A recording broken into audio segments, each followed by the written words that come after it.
Bonjour à tous et bienvenue dans ce nouveau numéro du 15-30. Aujourd'hui, j'ai le plaisir d'accueillir Richard Gasquet, ancien numéro 7 mondial. Bonjour Richard. Bonjour. Alors Richard, c'est la deuxième fois que vous venez à l'Open d'Orléans. Qu'avez-vous pensé du tournoi l'an dernier? C'est un super tournoi, voilà, c'est bien organisé, il y a du monde dans les tribunes, la ville est belle aussi, ça fait toujours plaisir de jouer en France, c'est toujours important pour moi. Voilà, j'ai fait quart de finale l'an passé, je vais essayer d'aller plus loin cette année. Vous disiez en conférence de presse, donc là actuellement vous êtes 85 ATP. C'est important pour vous de jouer aussi des challengers? Bon, important, c'est sûr que ouais, mon classement, c'est normal de jouer ces tournois-là. Il y a pas mal de points aussi. Quand tu arrives assez loin, c'est une belle opération. Donc, en tout cas, je vais faire tout pour. C'est vrai qu'il y a des adversaires, ça joue bien aussi. Tous les matchs sont compliqués, mais je pense que j'ai la capacité pour réussir à faire un beau tournoi. Vous avez beaucoup joué cette année. Est-ce que vous vous sentez en forme et confiant justement pour le tournoi? Ouais, je suis plutôt en forme. J'ai fait pas mal de matchs. Physiquement, ça va. J'ai pas de douleur particulière. Donc, je pense que je suis capable de faire un beau résultat ici. En tout cas, je vais tout faire pour. Et donc vous alternez en général un jour où vous jouez, un jour repos et entraînement. C'est fait partie finalement de la tactique aussi pour être vraiment en forme les jours où vous jouez? Ouais, j'essaye. Après, ça dépend des tournois. Cet été aux États-Unis, j'ai joué tous les jours. J'ai réussi à le faire aussi. Donc, bon, c'est pas un énorme problème. Après, oui, j'espère pouvoir aller le plus loin possible ici. Et forcément, ça passe par pas mal de matchs. Alors vous avez été révélé en 2002 en devenant numéro 1 mondial junior. Vous avez aussi remporté Roland Garros et l'US Open en junior. Quel souvenir conservez-vous de cette période et en tant que junior? Les juniors, rien de fou, parce que bon, voilà, ça n'augure à rien pour l'avenir.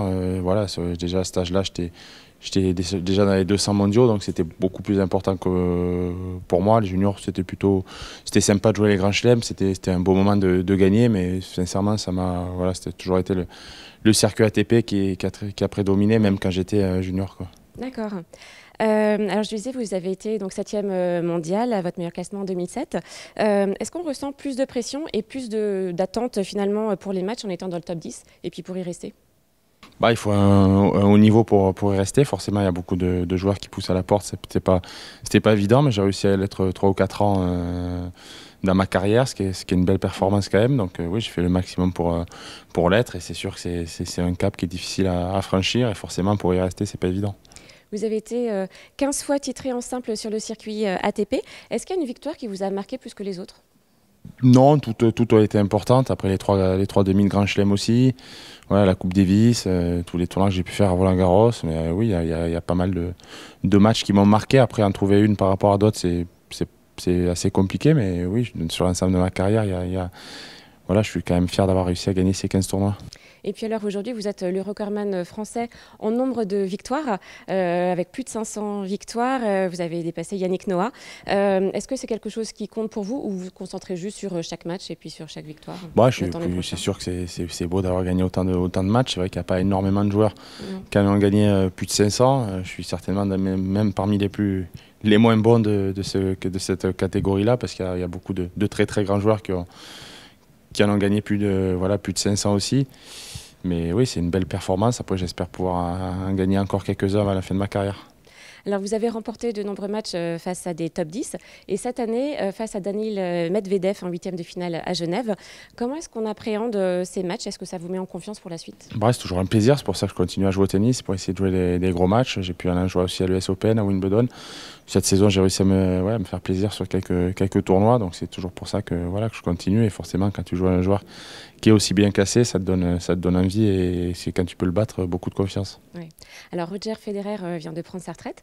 Vous êtes l'un des 2 Français à avoir gagné face à lui. Quel souvenir gardez-vous de ce match?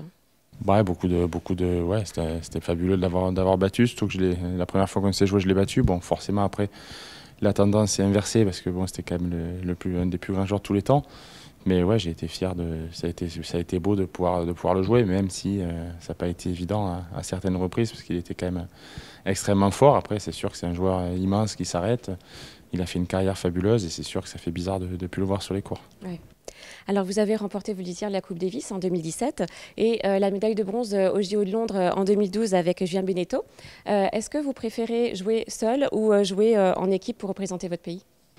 Bon, les deux sont bien, voilà. Quand tu peux jouer des grands chelems, c'est fabuleux. Le tennis, c'est quand même un sport individuel aussi, il ne faut pas l'oublier. Mais après, c'est sûr, quand on pouvait jouer la Coupe Davis, qu'on jouait dans des salles en France, ou les Jeux Olympiques avec Julien Beneteau, c'était aussi des grands moments. Donc les deux étaient certes différents, mais c'est tout aussi fabuleux, quoi.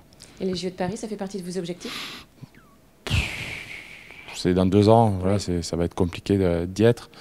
On verra bien, mais voilà, je vais essayer de prendre ce tournoi après tournoi. Écoutez, bonne continuation. Merci. Merci beaucoup, Richard. Merci.